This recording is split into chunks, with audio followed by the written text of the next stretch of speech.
Lynne Machin from Tyne & Wear has come into the online den hoping for investment for her must-have product. Well, the Dragons see it the same way. Hello, my name's Lynne Machin and I'm here with my Totally4girls products, and I'm looking for £35,000 for a 20% share in my business. I'd like to show you my feminine hygiene purses. These were specifically designed for tampons and pads, and they keep them discreet and safe and away from prying eyes. I designed this first one here with the schoolgirl in mind. It's got all the products that they would need inside. They can look at them, they can read about them, they can share them with mum and dad before the event or afterwards. And they also contain our cute Totally4girls knickers, which are in a little cute heart shape there. And they would fit discreetly into their school bags so nobody would know. From there, as we started to sell those, I then went on and designed another 3 for women once they'd chosen their products. They again, non-applicator, applicator and pad ones. From there we got even smaller and we designed the Totally4girls keyring, and that has a non-applicator tampon in there, so it's great for your car keys when you're out and about in the office, nobody would know. So with 30.3 million women in the UK, we feel that there's quite a market for our products, and at the moment we've actually got them in 72 Waitrose stores. We have them in a catalogue, Gifts for the Girls, which has a circulation of 1.4 million. We have a website. What I'm looking for is marketing. The money is for marketing, PR and branding. So I would welcome any questions and thank you for listening. In a confident pitch, Lynne is asking for £35,000 for a 20% stake in her Totally4girls business.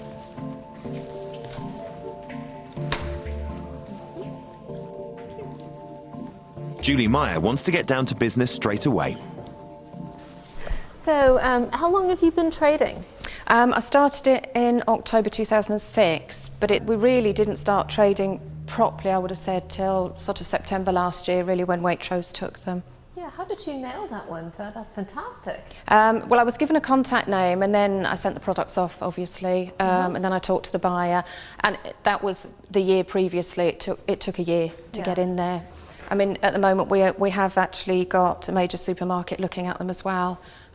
So that's just started. We've shown them the products. They've said they're interested. We've sent them a proposal. There was a meeting with the buyer, and they've got the proposal at the moment, so we're just waiting on that one. Hi Lynne, I'm Shaf. Can I just ask you a couple of questions about the IP? I noticed there's a character, almost a logo on the packaging. Is that trademarked?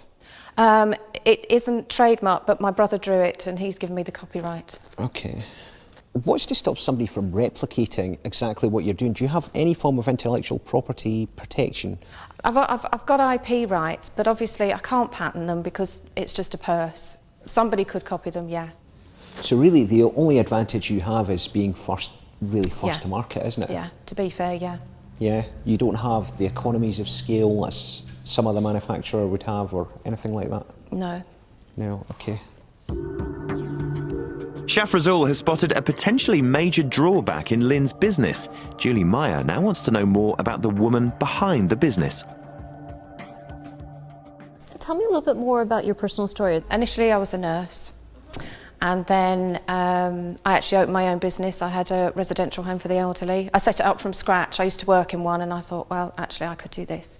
Ran it for 13 years, and then government changes, all the finances changed. So unfortunately we just couldn't financially, we couldn't sort of keep that going. So we closed that. But in the meantime, I'd also set up a retail shop in a small village, but I realised that it was in the wrong location to be able to generate enough income. And so we also closed that. But in the meantime, I had started thinking about my Totally4girls products and building that. You currently have a job? I do. Yeah, and what kind of, are you in marketing or what? Work for Business Link. I'm a relationship manager. Okay, great. So, you know, I speak to people who've got businesses. You're deeply involved in small business. It. Okay, you live and breathe this stuff. I love it. Good, I love okay, it, yeah. All right. And where do you see your business in 3 years' time, assuming you get the investment? I would like it to grow tremendously. I mean, with 30 million women in the UK alone, I've sort of based my figures on even if we got 1/4% of that at a sort of a price of £2.74, which is the wholesale price, that would sort of give us £205,000 gross and 92.5 net. And can you tell me about your revenue? What's your revenue been for the last? To date, we've sold £29,000 worth. And how much has the Waitrose contract been worth to you? That was round about 12. And that's just a straightforward sale. It's not consignment stock or sale or return or... No, it's straightforward. What actually happens, the products that I've got inside are through a company called NatraCare. And because I'm quite small at the moment, Waitrose like to buy through a bigger supplier. So I actually send them down to NatraCare and Waitrose pull them off. And as they buy them, they pay NatraCare and then they pay me. Okay, so you don't actually have a relationship. It's NatraCare that has a relationship with Waitrose, is that right? They do, but I do all the dealings with Waitrose, with the buyer. I actually talk to her, but she said because I'm not big enough, then it takes too much time to set up a whole system just for me. Okay. But I am in contact with the buyer. Do you have a contract with NatraCare? No. No. Just an agreement with them that... Yeah. But you don't have an agreement. Why have you not taken the time to paper that up? I suppose it's been on a trust thing because I buy the products from NatraCare. So obviously at the moment they're getting twofold. So I'm purchasing the products to put inside, I'm advertising their products, and then they're actually charging me a percentage to send them to Waitrose as well. If there was a dispute, do you have any rights to have an audit of the paper trail in terms of the finances between your organisation and theirs? I would assume so. It was the only way really that I could get them into Waitrose at the time. It was something I thought that's what you did, basically. The Dragon's questions are exposing Lynne's lack of business acumen, and Julie has made her mind up. I like what you're doing. I can see the opportunities to create a brand for young women in health and beauty. So I guess I'm perplexed a bit that on a couple of things, because you strike me as you're an enterprising woman. You've set up a couple of businesses and so forth.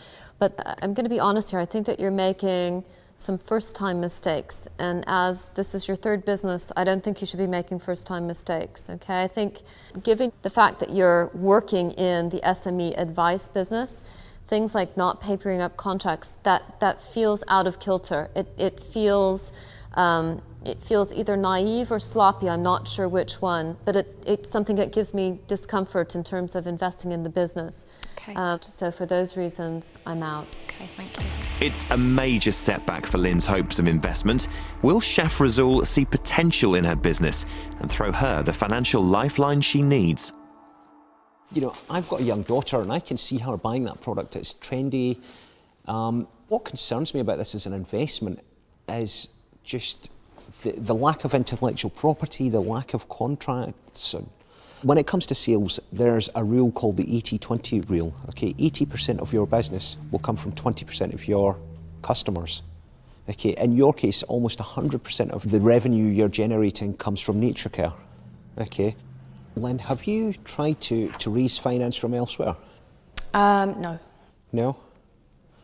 Okay, I mean, you've got a good working relationship with NatraCare, yeah? They are effectively your primary customer. You buy the products from them. I do. Would it not be sensible to do some sort of an equity deal with them? To be quite honest, it never entered my head. I didn't think that they would be interested. You should approach NatraCare as an investor. Okay, because they are a very good fit for what you're doing. Right. Okay, and I don't think I'd be the best suited investor for this. So on that basis, I'm out. Okay, thank you very much. Thank you. Thanks. A huge disappointment for Lynne, but she leaves the den with some good business advice from the two online dragons. Now, I don't want to remind you this because you obviously know because you heard it. Julie said you're either sloppy or naive. Which one are you? I mean that in a nice way, honestly. It's probably something I should have looked at, but it's built up over a period of time. I sort of, you know, I know you shouldn't have friends in business, but I just thought that was the way it worked. Is that the end of the line for you now? Definitely not. Definitely not. I mean, we're in talks with another supermarket. Whether that comes off or not, I'm not going to give up. I'll get there. Good. All right. Well, best of luck. Thank you. Nice to see you. Cheers.